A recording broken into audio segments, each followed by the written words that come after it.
Hello friends, आज का dictation आनंद मासिक पत्रिका अंक 11 से लिया गया है, जो कि 3 स्पीड 80 शब्द प्रति मिनट, 90 शब्द प्रति मिनट, 100 शब्द प्रति मिनट की गति से डाला जाएगा।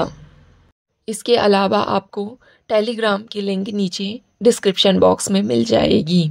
इसके अलावा आपको अनेक प्रकार की प्लेलिस्ट की लिंक भी नीचे डिस्क्रिप्शन बॉक्स में मिल जाएगी, जैसे कि रामधारी गुप्ता खंड 1, रामधारी गुप्ता खंड 2, newspaper dictations, 10 minute non stop dictations, free practice batch dictation, previous year में एग्ज़ाम में बोले गए डिक्टेशन, साथ ही कठिन शब्दों की आउटलाइन वाले शॉर्ट्स भी मिल जाएंगे।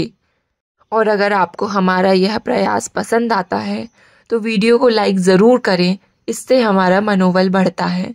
तो ज़्यादा समय ना लेते हुए डिक्टेशन स्टार्ट करते हैं 5 सेकंड के बाद।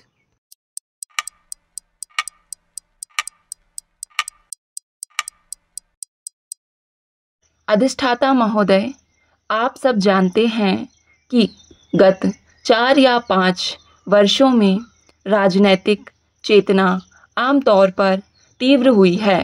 भारत में इसे स्पष्ट देखा जा सकता है, लेकिन इस जन चेतना को मेरी समझ से विश्व के प्रत्येक देश में अभिव्यक्त होते हुए पाया जा सकता है।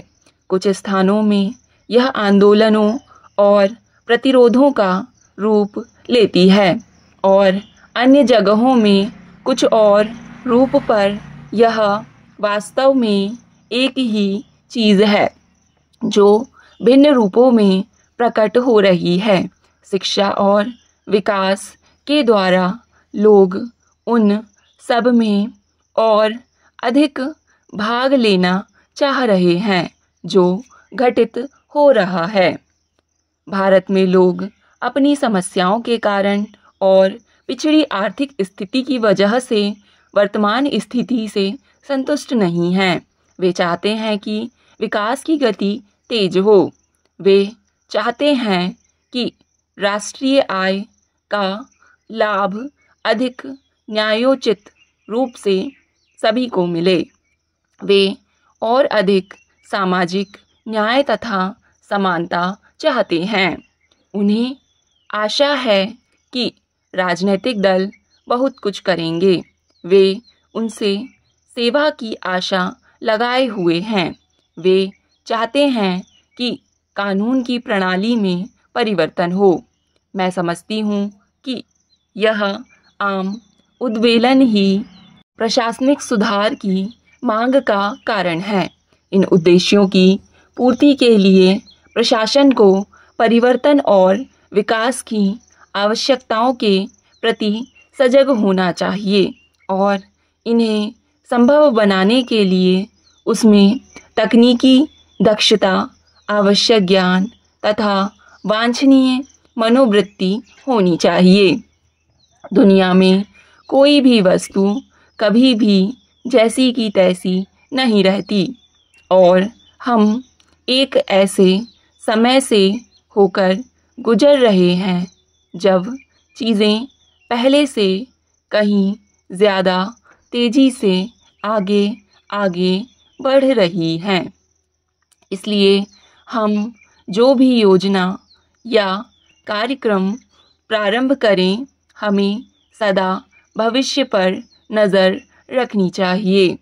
उन सबसे भी जिसका हम प्रशिक्षण ले रहे हों, हमें आज की विशिष्ट परिस्थिति के बारे में नहीं सोचना चाहिए, बल्कि उसके साथ ही भविष्य की ओर भी देखना चाहिए, जिससे हम सोच सकें कि जैसे जैसे हम एक एक कदम आगे बढ़ें, वर्ष दर वर्ष किस प्रकार स्थिति में सुधार लाते चलें। मैं देखती हूँ कि आज इसी की कमी है। इसे शिक्षा प्रणाली में न केवल हमारे देश में बल्कि अन्य देशों में भी देखा जा सकता है। सर्वत्र लोगों को सामाजिक यथास्थिति के लिए तैयार किया जा रहा है।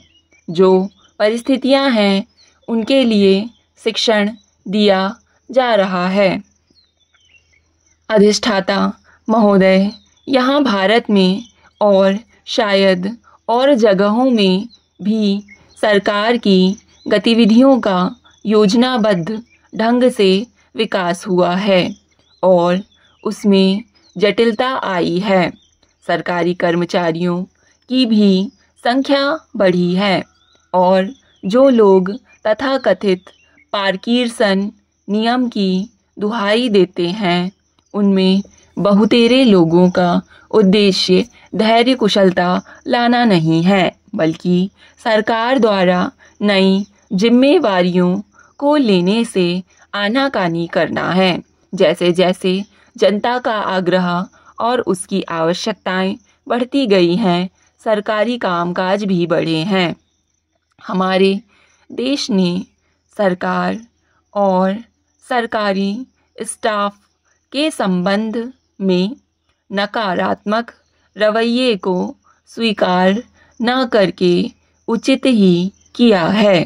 अगर सरकार को जनता के लिए और ज़्यादा काम करने हैं तो उसके कर्मचारियों को सरकारी नीतियों और कार्यक्रमों को माध्यम के रूप में लागू करने हेतु पहले से अधिक सजीव और रचनात्मक योगदान देना होगा।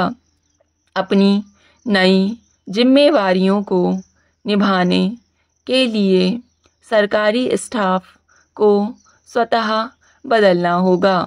कुछ परिवर्तन आया भी है, लेकिन आगे के वर्षों में कुछ बदलने की आवश्यकता है।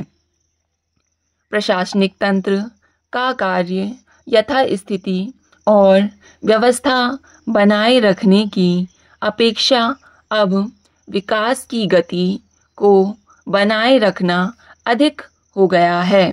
योजना कार्यों को लागू करने में कुशल और तकनीकी दृष्टि से दक्ष व्यक्तियों का अब और अधिक महत्व है। इसके लिए ऐसा करना है कि पहले की स्वयं सिद्ध मानी जाने वाली बातें भी काम में रुकावट ना बनने पाए। साथ ही साधारण प्रशासक को स्वयं भी आर्थिक और तकनीकी तत्वों की ज़्यादा गहरी जानकारी होनी चाहिए। आज प्रत्येक देश में विशेषज्ञों और साधारण प्रशासकों के बीच संघर्ष की स्थिति पाई जाती है। हमारा उद्देश्य यह होना चाहिए कि देश को इन दोनों से सर्वोत्तम लाभ मिल सके। कभी कभी मुझे पता चलता है कि हमारे विशेषज्ञ पर्याप्त विशेषज्ञता से युक्त नहीं होते और वे आपसी लड़ाई झगड़ों तथा अपने को औरों से श्रेष्ठ समझने की मानवोचित दुर्बलता से भी ऊपर नहीं होते। इसके बावजूद चाहे विशेषज्ञ हों या प्रशासक, दोनों ही एक समान सामाजिक परिवेश की उपज हैं और दोनों ही एक समान सामाजिक परिवेश की उपज हैं। दोनों को ही भविष्य के कृतित्व के लिए अपने आप को तैयार करना चाहिए, क्योंकि आज विश्व में उन्नति का मूल मंत्र यही है कि विभिन्न क्षेत्रों में पारंगत लोग मिलजुल कर काम करें। हमें इस परिप्रेक्ष्य को ध्यान में रखकर ही विभिन्न प्रकार के सरकारी स्टाफ की भर्ती व प्रशिक्षण की नीतियों पर पुनर्विचार और करना चाहिए। स्टॉप।